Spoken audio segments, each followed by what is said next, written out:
स्वागत अभिनंदन एक बार फिर से आप सभी का मेरे चैनल पर। मैं आपका दोस्त राजेश शर्मा हाजिर हूँ एक बार फिर आपके सामने चंद्रकांता संतति खंड 1 पार्ट 1 का 10वां बयान लेकर के। तो साथियों, आइए शुरू करते हैं 10वां बयान। अब हम अपने पाठकों को फिर उसी खो में ले चलते हैं जिसमें कुंवर आनंद सिंह को बेहोश छोड़ आए हैं, अथवा जिस खो में जान बचाने वाले सिपाही के साथ पहुंचकर उन्होंने एक औरत को छुरे से लाश काटते देखा था और योगिनी ने पहुंचकर सभी को बेहोश कर दिया था। थोड़ी देर बाद आनंद सिंह को छोड़ योगिनी बाकी सभी को कुछ सुंघाकर होश में ले आई। बेहोश आनंद सिंह उठाकर एक किनारे रख दिए गए। इसके बाद में वही काम यानी अर्थात लटकते हुए आदमी को छुरे से काट काट कर पूछना कि इंद्रजीत सिंह के बारे में जो कुछ जानता है बता, जारी हुआ। सिपाही ने भी उन लोगों का साथ दिया, मगर वह आदमी भी कितना जिद्दी था। बदन के टुकड़े टुकड़े हो गए, मगर जब तक होश में रहा यही कहता गया कि हम कुछ नहीं जानते। हफ्सी ने पहले ही से कब्र खोद रखी थी। दम निकल जाने पर वह आदमी उसी में गाड़ दिया गया। इस काम से छुट्टी पा योगिनी ने सिपाही की तरफ देखकर कहा, बाहर जंगल से लकड़ी काट काम चलाने लायक एक छोटी सी डोली बना लो, उस पर आनंद सिंह को रख तुम और हफ्सी मिलकर उठा ले जाओ। चुनार के किले के पास इनको रख देना, जिसमें होश आने पर अपने घर पहुंच जाए, तकलीफ़ न हो, बल्कि होश में लाने की तरकीब करके तब तुम इनसे अलग होना और जहां जी चाहे चले जाना। हम लोगों से अगर मिलने की ज़रूरत हो तो इसी जगह आ जाना। सिपाही, मेरी भी यही राय थी। आनंद सिंह को तकलीफ़ क्यों होने लगी? क्या मुझको इसका ख्याल नहीं है? योगिनी, क्यों नहीं, बल्कि मुझसे ज़्यादा होगा। अच्छा, तुम जाओ, जिस तरह बने इस काम को कर लो। हम लोग अब अपने काम पर जाती हैं। दूसरी औरत की तरफ देखकर जिसने छुरी से उस लाश को काटा था, चलो बहन, इस छोकरी को इसी जगह छोड़ दो, मज़े में रहेगी, फिर देखा जाएगा। इन दोनों औरतों का अभी बहुत कुछ हाल हमें लिखना है, इसलिए जब तक इन दोनों का असल भेद और नाम न मालूम हो जाए तब तक पाठकों के समझने के लिए कोई फर्जी नाम ज़रूर रख देना चाहिए। यानी असल नाम बाद में आपको पता चलेगा। एक का नाम तो योगिनी रख ही दिया है, दूसरी का नाम बंचरी समझ लीजिए। योगिनी और बंचरी दोनों खोए के बाहर निकली और कुछ दक्षिण की तरफ झुकते हुए पूरब का रास्ता लिया। इस समय रात बीत चुकी थी और सुबह की सफ़ेदी के साथ लुपलुपाते हुए 2-4 तारे आसमान पर दिखाई दे रहे थे। पहर दिन चढ़े तक ये दोनों बराबर चलती गई। जब धूप कुछ कड़ी हुई, जंगल में एक जगह बेल के पेड़ों की घनी छां देखकर टिक गई, जिसके पास पानी का झरना बह रहा था। दोनों ने कमर से बटुआ खोला और कुछ मेवा निकालकर खाने तथा पानी पीने के बाद जमीन पर नरम नरम पत्ते बिछाकर सो गई। ये दोनों तमाम रात की जागी हुई थी। लेटते ही नींद आ गई। दोपहर तक खूब सोई। जब पैर दिन बाकी रहा, उठ बैठी और चश्मे के पानी से हाथ मुंह धो फिर चल पड़ी। इस तरह मौके मौके पर टिकती हुई ये दोनों कई दिन तक बराबर चलती गई। एक दिन आधी रात तक बराबर चलते जाने के बाद एक तालाब के किनारे पहुंची, जो बगल वाली पहाड़ी के नीचे सटा हुआ था। इस लंबे चौड़े, संगीन और निहायत खूबसूरत तालाब के चारों तरफ पत्थर की सीढ़ियाँ और छोटी छोटी बारहदरियाँ इस तौर से बनी हुई थी जो बिल्कुल जल के किनारे ही पड़ती थी। तालाब के ऊपर भी चारों तरफ पत्थर का फर्श और बैठने के लिए हर तरफ सिंहासन की तरह 4-4 चबूतरे निहायत खूबसूरत मौजूद थे। ताज्जुब की बात यह थी कि इस तालाब के बीच का जाट लकड़ी की जगह पीतल का इतना मोटा बना हुआ था कि दोनों तरफ 2 आदमी खड़े होकर हाथ नहीं मिला सकते थे। जाट के ऊपर लोहे का एक खूबसूरत आदमी का चेहरा बिठाया हुआ था। तालाब के ऊपर चारों तरफ बड़े बड़े साएदार दरख्त ऐसे घने लगे हुए थे कि सभी की डालियां आपस में गुथ रही थी। दोनों उस तालाब पर खड़े होकर उसकी शोभा देखने लगी। थोड़ी देर बाद दोनों एक चबूतरे पर बैठ गई, मगर मुँह तालाब ही की तरफ किए हुए थी। यकायक जाठ के पास का पानी खलबलाया और एक आदमी तैरता हुआ जल के ऊपर दिखाई दिया। इन दोनों की टकटकी उसी तरफ बंध गई। वह आदमी किनारे आया और ऊपर की सीढ़ी पर खड़ा हो चारों तरफ देखने लगा। अब मालूम हो गया कि वह औरत है। योगिनी और बंचरी के नीचे होकर अपने को छिपा लिया, मगर उस औरत की तरफ बराबर देखती रही। उस औरत की उम्र बहुत कम मालूम होती थी, जो अभी अभी तालाब से बाहर हो इधर उधर सन्नाटा देख हवा में अपनी धोती सुखा रही थी। थोड़ी ही देर में साड़ी सूख गई, जिसे पहनकर उसने एक तरफ का रास्ता लिया। मालूम होता है योगिनी और बंचरी इसी की ताक में बैठी थी, क्योंकि जैसे ही वह औरत वहाँ से चल खड़ी हुई, वैसे ही ये दोनों उस पर लपकी और ज़बरदस्ती गिरफ्तार कर लेना चाहा। मगर वह कमसीन औरत इन दोनों को अपनी तरफ आते देख और इन दोनों के मुकाबले अपनी जीत ने समझकर लौट पड़ी और फुर्ती के साथ उन दरख्तों में से एक पेड़ पर चढ़ गई, जो उस तालाब के चारों तरफ लगे हुए थे। योगिनी और बंचरी दोनों उस दरख्त के नीचे पहुंची।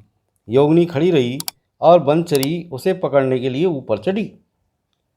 हम ऊपर लिखाए हैं कि ये दरख्त इतने पास पास लगे हुए थे कि सभी की डालियां आपस में गुथ रही थी। बंचरी को पेड़ पर चढ़ते देख वह जलचरी ऊपर ही ऊपर दूसरे पेड़ पर कूद गई। ये देख योगिनी ने उसके आगे वाले तीसरे पेड़ को जा घेरा, जिसमें वह बीच में ही फंसी रह जाए और आगे न जाने पावे, मगर वह चालाकी भी न लगी। जब उस औरत ने अपने बगल वाले पेड़ को दुश्मनों से घिरा हुआ पाया, तो पेड़ के नीचे उतर आई और तालाब की सीढ़ियों को तय करते हुए धम से जल में कूद पड़ी। योगिनी और बंचरी भी साथ ही पेड़ से नीचे उतरी और उसके पीछे जाकर इन दोनों ने भी अपने को जल में डाल लिया।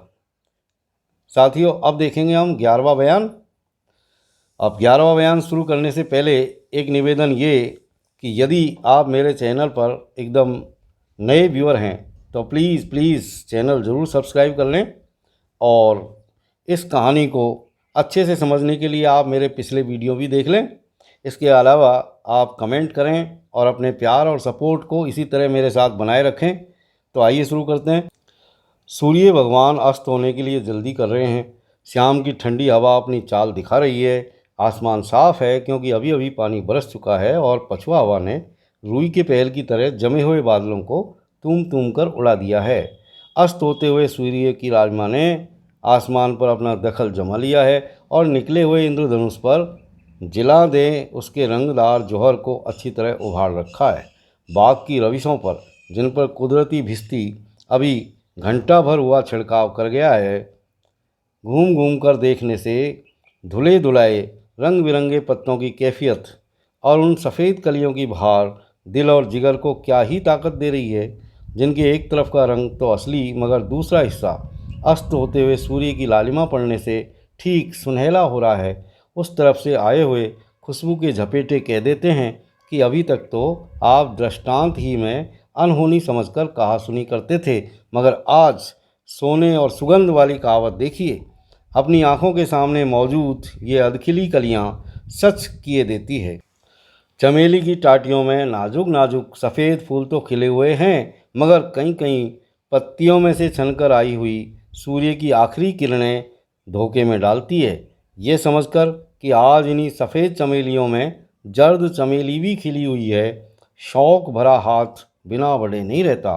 सामने की बनाई हुई सब्जी, जिसकी दूब सावधानी से काटकर मालियों ने सब्ज मखमली फर्श का नमूना दिखला दिया है, आँखों को क्या ही तरावट दे रही है।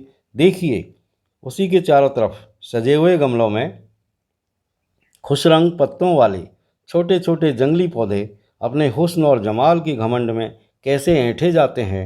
हर एक रविशों और क्यारियों के किनारे गुल मेहंदी के पेड़ ठीक पलटनों की कतार की तरह खड़े दिखाई देते हैं, क्योंकि छुपटने ही से उनकी फैली हुई डालियां काटकर मालियों ने मनमानी सूरतें बना डाली है।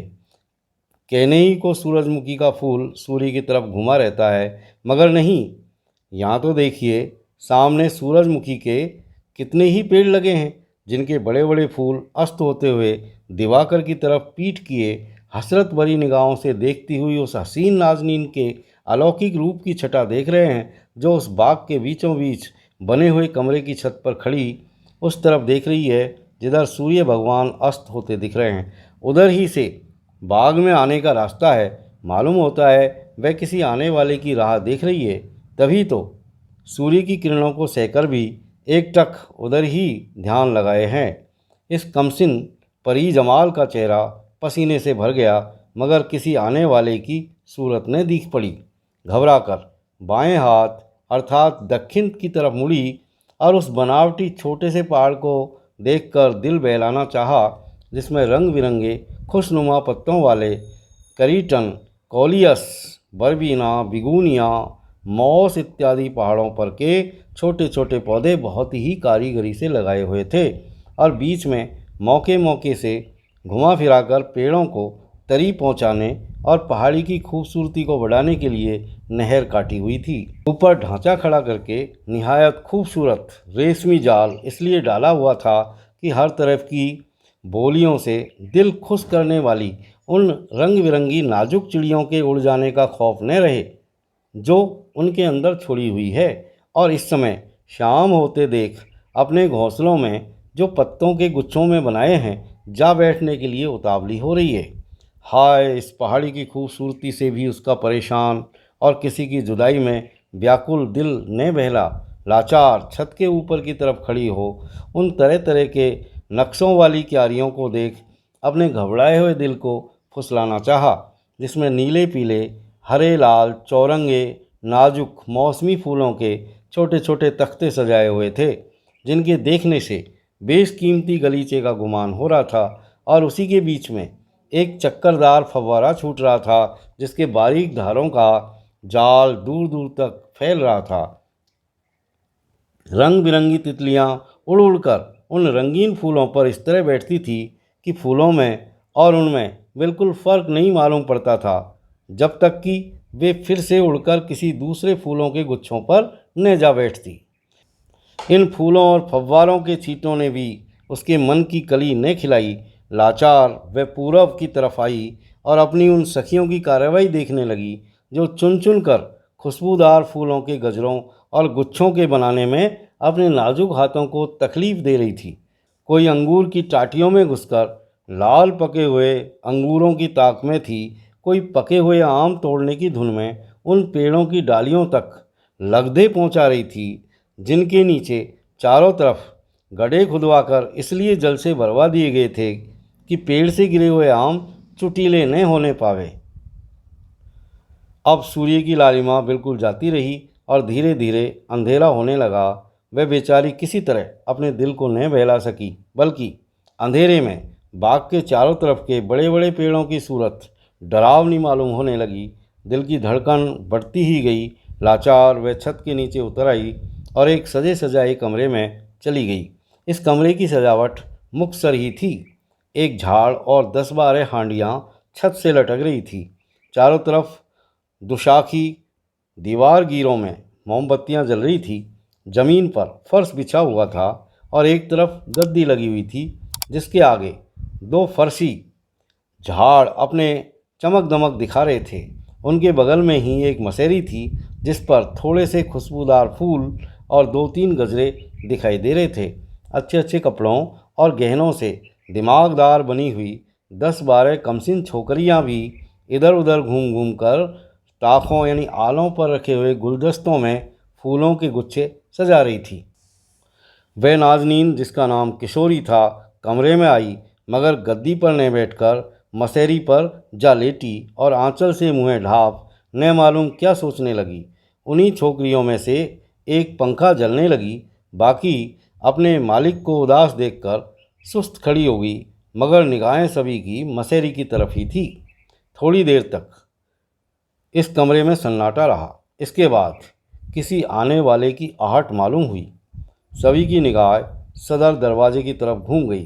किशोरी ने भी मुँह फेरा और उसी तरफ देखने लगी।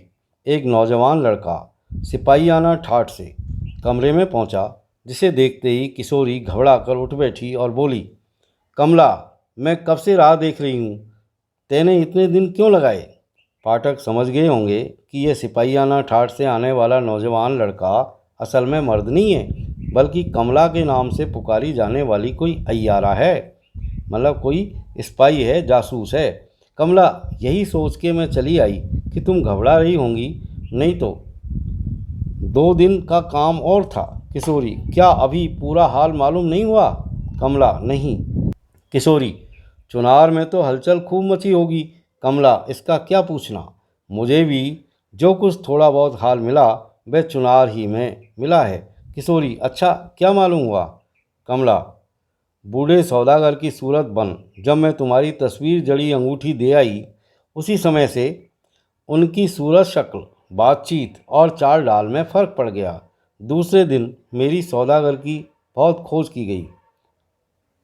किशोरी, इसमें कोई शक नहीं कि मेरी आय ने अपना असर किया। हाँ, फिर क्या हुआ? कमला, उसके दूसरे या तीसरे दिन उन्हें उदास देख आनंद सिंह किश्ती पर हवा खिलाने ले गए। साथ में एक बूढ़ा नौकर भी था। बहाव की तरफ कोस 1.5 कोस जाने के बाद किनारे के जंगल से गाने बजाने की आवाज़ आई। उन्होंने किश्ती किनारे लगाई और उतरकर देखने लगे। वहाँ तुम्हारी सूरत बन माधवी ने पहले ही जाल फैला रखा था। यहाँ तक कि उसने अपना मतलब साध लिया और न मालूम किस ढंग से उन्हें लेकर गायब हो गई। उस बूढ़े नौकर की जवानी जो उनके साथ गया था, मालूम हुआ कि माधवी के साथ कई औरतें भी थीं जो इन दोनों भाइयों को देखते ही भागी। आनंद सिंह उन औरतों के पीछे लपके, लेकिन वे भुलावा देकर निकल गई और आनंद सिंह ने लौटकर आने पर अपने भाई को भी न पाया। तब गंगा किनारे पहुंच डोंगी पर बैठे हुए खिदमतगार ने सब हाल कहा। किशोरी, ये कैसे मालूम हुआ कि माधवी ने मेरी सूरत बनकर धोखा दिया? कमला, लौटते समय जब मैं उस जंगल के कुछ इधर निकल आई, जो अब बिल्कुल साफ हो गया है, तो ज़मीन पर पड़ी हुई एक जड़ाऊ कंकनी नजर आई। उठाकर देखा, मैं उस कंकनी को खूब पहचानती थी। कई दफ़े माधवी के हाथ में देख चुकी थी। बस मुझे पूरा यकीन हो गया कि यह काम इसी का है। आखिर उसके घर पहुंची और उसकी हमजोलियों की बातचीत से निश्चय कर लिया। किशोरी, देखो, इसने मेरे साथ दगाबाजी की। कमला, कैसी कुछ? किशोरी, तो इंद्रजीत सिंह अब उसी के घर में होंगे। कमला, नहीं, अगर वहाँ होते तो क्या मैं इस तरह खाली हाथ लौट आती? किशोरी, फिर उन्हें कहाँ रखा है? कमला, इसका पता नहीं लगा। मैंने चाहा था कि खोज लगाऊं, मगर तुम्हारी तरफ ख्याल करके दौड़ी आई। किशोरी ऊंची सांस लेकर, हाय, उस शैतान की बच्ची ने मेरा ध्यान उनके दिल से निकाल दिया होगा। इतना कह किशोरी रोने लगी, यहाँ तक कि हिचकी बन गई। कमला ने उसे बहुत समझाया और कसम खाकर कहा कि मैं अन्न उसी दिन खाऊंगी जिस दिन इंद्रजीत सिंह को तुम्हारे पास ला बिठाऊंगी। पाठक इस बात को जानने की इच्छा रखते होंगे कि ये किशोरी कौन है। इसका नाम हम पहले ही लिखाए हैं और अब फिर कह देते हैं कि महाराज शिवदत्त की लड़की है, मगर यह किसी दूसरे मौके से मालूम होगा कि किशोरी शिवदत्तगढ़ के बाहर क्यों कर दी गई या बाप का घर छोड़ अपने ननिहाल में क्यों दिखाई देती है। थोड़ी देर सन्नाटा रहने के बाद फिर किशोरी और कमला में बातचीत होने लगी। किशोरी, कमला, तू अकेली क्या कर सकेगी? कमला, मैं तो वह कर सकूंगी जो चपला और चंपा के किए भी नहीं हो सकेगा। किशोरी, तो क्या आज तू फिर जाएगी? कमला, हाँ, ज़रूर जाऊंगी, मगर 2-1 बातों का फैसला आज ही तुमसे कर लूँगी, नहीं तो पीछे बदनामी देने को तैयार होगी। किशोरी, बहन, ऐसी क्या बात है जो मैं तुझी पर बदनामी देने पर उतारू हो जाऊंगी? एक तू ही तो मेरी दुख सुख की साथी है। कमला, ये सब सच है, मगर आपस का मामला बहुत टेढ़ा होता है। किशोरी, खैर कुछ कह तो सही। कमला, कुंवर इंद्रजीत सिंह को तुम चाहती हो, इसी सबब से उनके कुटुंब भर की भलाई तुम अपना धर्म समझती हो, मगर तुम्हारे पिता से और उस घराने से पूरा बैर बंध रहा है। ताज्जुब नहीं कि तुम्हारी और इंद्रजीत सिंह की भलाई करते करते मेरे सबब से तुम्हारे पिता को तकलीफ पहुँचे। अगर ऐसा हुआ तो बेशक तुम्हें रंज होगा। किशोरी, इन बातों को न सोच। मैंने तो उसी दिन अपने घर को इस्तीफ़ा दे दिया जिस दिन पिता ने मुझे निकाल बाहर किया। अगर ननिहाल में मेरा ठिकाना न होता या मेरे नाना का उनको खौफ न होता तो शायद वे उसी दिन मुझे बैकुंठ पहुंचा देते।